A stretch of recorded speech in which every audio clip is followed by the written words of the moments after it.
खुदावंद यीशु मसीह के बरकत और जलाली नाम में कशिश पाकिस्तान और पस्तारे की जानब से आप सबको बहुत बहुत सलाम कबूल हो। जैसे कि आप सबको पता है कि हम कशिश पाकिस्तान की जानब से हैं और हम आपकी रूहानी ग़िज़ा के लिए, आपकी ईमान में मजबूती के लिए हर वक्त जो है तैयार रहते हैं। आपको खुदा का कलाम देते हैं ताकि आप नेक और अच्छे रास्ते पर चलें और ईमान के मुताबिक फल लाएं। तो आज आपके लिए नया पैगाम लेकर आए हैं। आप मेहरबानी करके ज़रूर सुने, दूसरों के साथ शेयर करें, इसको लाइक करें, शेयर करें और सब्सक्राइब करें, क्योंकि ये आपको खुदा से मिलाएगा और आप जिस मकसद के लिए चुने गए हैं, जैसा खुदा में बोलता है कि तुमने मुझे नहीं बल्कि मैंने तुम्हें चुन लिया ताकि तुम फल लाओ और तुम्हारा फल कायम रहे। यानी आप खुदा के कलाम में उसकी मोहब्बत में बढ़ें और ये मोहब्बत दूसरों के साथ शेयर करें। आज के पैगाम का अनुमान है दिल की आवाज़ या खुदावंद का चिराग, और ये इमसाल की किताब उसका 20 बाब उसकी 27 आयत से लिया गया है। इसको जो है हम मुख्तलिफ हिस्सों में जो है वो तकसीम करेंगे। सबसे पहले हम आपको बताएंगे कि इसका पस मंज़र, इसका सियाक़ व सबाक़ या इसका तारफ़ क्या है। दिल की आवाज़ क्या होती है, खुदावंद का चिराग क्या है, या ज़मीर की आवाज़ क्या है। दिल की आवाज़ को ज़मीर, मन, जी या ज़मीर कहते हैं। ये वो कुव्वत है जो किसी फ़र्द या किसी अमल के अखलाकी या गैर अखलाकी होने पर हुक्म लगाती है। छोटी सी एक मिसाल दूंगा कि एक छोटी बच्ची है, किसी ने उसे सवाल पूछा कि आपका ज़मीर क्या है। उसने बोला मेरा ज़मीर मेरी दादी है, क्योंकि वो छोटी है और फैसला नहीं कर सकती, इसलिए जो भी अच्छे और बुरे में तमीज़ करना है या उसका फ़ैसला करना है वो उसकी दादी उसके लिए चुनती है। इसलिए वो बोलती है कि मेरी दादी मेरा ज़मीर है। आए ज़रा सुने कि दिल की आवाज़ के मानी क्या है। दिल की आवाज़ के 3 मानी हैं। पहला है, ये वो आवाज़ है जो इंसान के बातन यानी शऊर या अंदर से आती है, जो ये फैसला करती है कि ये काम अच्छा, दुरुस्त या फ़ायदेमंद है, इसको करना चाहिए या नहीं करना चाहिए। यानी ये अच्छे और बुरे में तमीज़ करता है। दूसरा मतलब इसका है, ये वो आवाज़ है जो इंसान को बुराई से रोकती है और दिल से तमाम गंदगी को साफ करती है।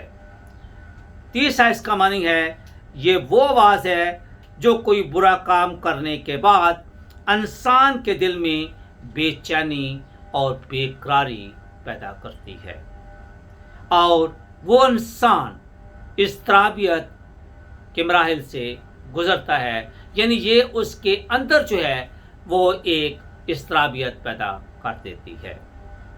अब सवाल उठते हैं कि क्या ज़मीर इंसान के अंदर पैदा की गई चीज़ है और ये खुदा का काम है।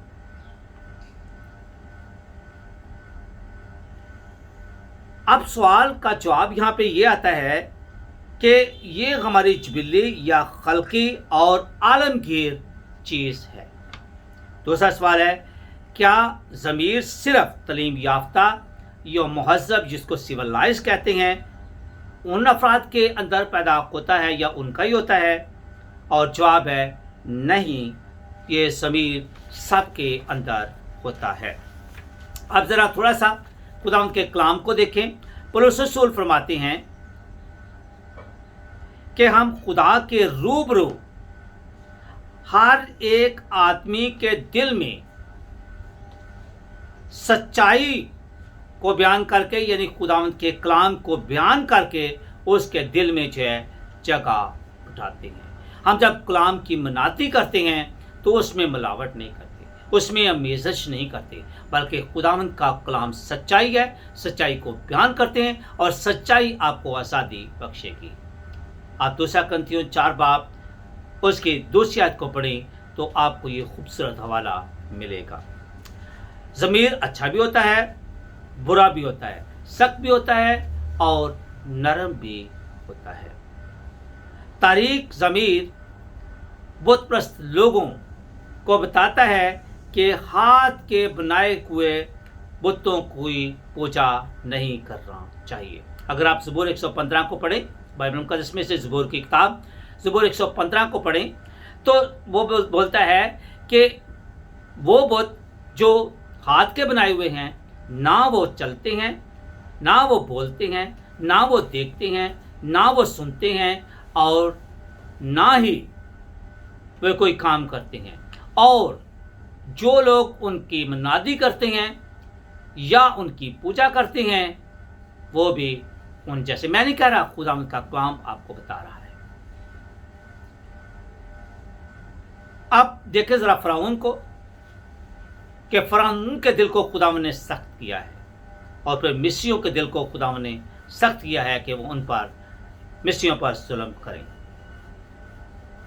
दूसरा है, अब जरा देखते हैं कि ज़मीर, पहली बात जो है ज़मीर या शऊर। ज़मीर या शऊर जो है ये एक अंदरूनी अदालत है। ज़मीर एक अंदरूनी अदालत है जो मेरे हर काम का जायज़ा लेती है, उसे परखती है और अच्छे काम को करने और बुरे काम से रोकती है। यानी दूसरे अल्फाज में कह सकते हैं कि ये अज़हार का एक आला है। ज़मीर किसी काम को करने से पहले, ज़मीर किसी बुरे काम को करने से पहले, करने के दौरान और करने के बाद अपना इजहार करता है कि ये काम अच्छा किया है या बुरा किया है। अगर बुरा किया है तो वो आपको बताएगा आप बुरा काम कर रही हैं, बुरा काम करने वाले ये मत करें। और फिर बुरा काम आपने किया है, आपको उस पर पछतावा होता है। दूसरी बात है, ज़मीर के जो मानी हैं वो दोज़ख के भी हैं। कहा जाता है, कुछ आलम फाजिल का ख्याल है कि दोज़ख में जो इंसान जाएंगे सबसे बड़ी उनकी अदालत जो है वो उनका ज़मीर होगा। वो बार बार इस बात को सोचेंगे कि मैंने जो कुछ किया है गलत किया है, खुदा ने मुझे मौका दिया था, मैंने अच्छा काम नहीं किया, मैं उसके लिए जो है वो आगे नहीं बढ़ा, मैंने उसकी रूह सच्चाई से बंदगी नहीं की, मैं उन्हें उसके कलाम पर अमल नहीं किया। अगर आप देख लूका कीजिए 16 बाब में, तो वहाँ पे अमीर आदमी और लाजरस की कहानी है। लाजरस खुदा के साथ चलता है, दुख उठाता है, मुश्किलात का उसको सामना आया और वो खुदा की हज़ूरी में जाता है, और बुरा आदमी जो है वो दोज़ख में। और वहाँ पे वो जो है चिल्लाता है कि मेरी मदद करो, लेकिन उसकी मदद को कोई नहीं लाता। अभी वक्त है और आज ही अच्छा काम करने का वक्त है। अगर आप मुसरफ बेटे को देखें लूका के इंजील में, तो वो भी अपने किए पर पछताता है, तौबा करता है और वापस आ जाए। और आज आपके पास ये मौका है कि अगर आप गुनाहगार ज़िंदगी बसर कर रहे हैं, बुरे काम कर रहे हैं, तो बुरे कामों को छोड़कर खुदावंद की राह पर चलें, सच्चाई को अपनाएं, खुदावंद के कलाम के मुताबिक ज़िंदगी बसर करें, मोहब्बत का जो है वह मंबा बने, दूसरों के साथ प्यार मोहब्बत, उनकी दुख मुसीबत मुश्किल में उनकी मदद करें। अब यहाँ पे देखना है कि ज़मीर की अक़साम, ज़मीर की जो है वो कुछ अक़साम हैं जो मैं आपके सामने रखने वाला हूँ। पहला है कि शरीर ज़मीर। ये इफिसियों 4 बाब 18 आयत को देखें तो वहाँ पे अगर आप रोमियो पहला बाब उसके 18 आयत से लेकर 32 आयत को भी पढ़ें तो वहाँ पे जो है वो देखें कि जो लोग गुनाहगार ज़िंदगी बसर कर रहे हैं उनका ज़मीर जो है वो ये बताता है कि आपने गलत काम किया है। वो हर वक्त बुराई का सोचते हैं, बुरे काम का इर्तिकाब करते हैं और बुराई की राह पर चलते हैं।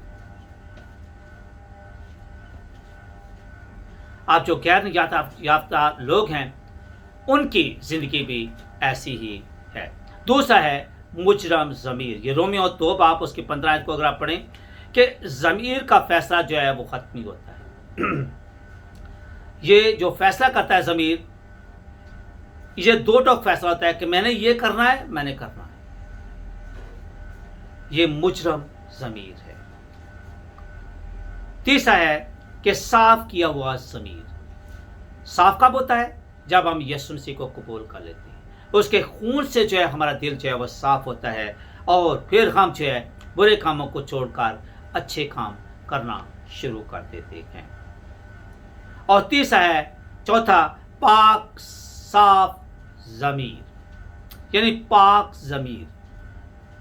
हम जब यीशु मसीह पर ईमान लाते हैं, अपने गुनाहों से तौबा करते हैं, यीशु मसीह को अपना शिक्षक निजात दहिंदा कबूल करते हैं, खुदा के कलाम के मुताबिक ज़िंदगी बसर करते हैं, तो फिर तुम्हारा दिल जो है वो यीशु के खून से धुल जाता है। फिर हम हर रोज़ उसके कलाम को पढ़ते हैं, जैसा दाऊद कहता है कि तेरे कलाम को मैंने अपने दिल में छुपा रखा है ताकि तेरे खिलाफ गुनाह ना करूं। तेरा कलाम मेरे कदमों के लिए चिराग और मेरे राह के लिए रोशनी। अगर तू कामयाब और खुदा के काबिल कबूल ज़िंदगी बसर करना चाहता है तो ये मेरा कलाम तेरे मुँह से ना हटे। अब जब हम आगे बढ़ते हैं तो पता चलता है कि ज़मीर के मुतल्लिक़ जानने के बाद हमारा फैसला क्या है। कभी आप अपने ज़मीर की खुद जांच पड़ताल करें। क्या आपने सोचा है कि आपका दिल अच्छा है या बुरा है? खुदावंद फरमाता है आज ही कबूलियत का वक्त है और आज ही निजात का दिन है। खुदावंद आपको बता रहा है, देख मैं तेरे दिल के दरवाजे पर खड़ा हुआ खटखटाता हूँ। अगर तू आज खोलेगा तो मैं आज ही तेरे साथ तेरे दिल के दरवाजे को खोलकर तेरे साथ अंदर आऊँगा और तुझे निजात बख्शूंगा। एक छोटी सी मिसाल के साथ इसको ख़त्म करता हूँ। एक दफ़ा का जिक्र है कि एक बंदे ने एक तस्वीर बनाई और तस्वीर उसने नुमाइश के लिए रखी। तस्वीर क्या है कि एक बड़ा पुराना घर है, उसका दरवाज़ा जो है वो बड़ा खस्ता हाल है, वो बंद है। एक आदमी बाहर, एक आदमी चिराग लिए हुए खड़ा है और एक हाथ से जो है वो दरवाज़ा खटखटा रहा है। एक आदमी करीब से गुजरा, उसने बोला, इस आदमी ने जिसने तस्वीर बनाई है, यानी मुसव्वर ने जिसने तस्वीर बनाई है, उसने एक काम करना जो है वो भूल गया है। और वो काम क्या है कि उसको बाहर कुंडी लगाना चाहिए थी ताकि बाहर वाला इंसान जो खटखटा रहा है वो कुंडी को खोले और अंदर जाकर दूसरों के साथ मिलजुल सके। लेकिन मुसव्वर ने बोला नहीं, इसकी कुंडी अंदर है। मेरे से हमारे दिल की, हमारे ज़मीर की कुंडी अंदर है। और खुदावंद बोलता है, देख मैं तेरे दिल के दरवाजे पर खड़ा हुआ खटखटाता हूँ। वो मोहब्बत का खुदा है। वो आपकी हिलाकत नहीं चाहता, बल्कि चाहता है कि आप ज़िंदगी पाएं और कसरत की ज़िंदगी। और एक बात को याद रखें, गुनाह की मजदूरी मौत है। ये रूहानी भी है और जिस्मानी भी। लेकिन गुनाहों की माफ़ी और हमेशा की ज़िंदगी का तोहफा यीशु मसीह के वसीला से है। खुदा की लाजवाब मोहब्बत को अपनाएं। वो किसी की हलाकत नहीं चाहता, बल्कि चाहता है कि सबकी तौबा तक नौबत पहुंचे। आए आज अपने दिल के दरवाजे को खोलें और खुदावंद यीशु मसीह को अपने अंदर आने की दावत दी, ताकि आप जो हैं अपने दिल के चिराग को जो है, आपकी दिल की आवाज़ को जो है वो इसी तरह जो है अच्छे तरीके से खुदा के कलाम के मुताबिक जलाए रखें और उस तरह का चिराग बने जैसा होता है कि चिराग जो को जलाकर जो है वो हम चिरागदान पर रखते हैं ताकि रोशनी जो है वह सब तक पहुँचे, ताकि आपके अंदर खुदा ने निजात का पैगाम रखा है, आपको जो अपने नूर से चमकाया है वो रोशनी दूसरों तक भी पहुँचे। जो अंधेरे में बैठे, ताकि वो भी निजात पाएं और अपनी ज़िंदगी के वारिस ठहरें। मेरी दुआ है कि खुदावंद आज के कलाम की वसीला से आपको बड़ी बरकत बख्शे। आमीन।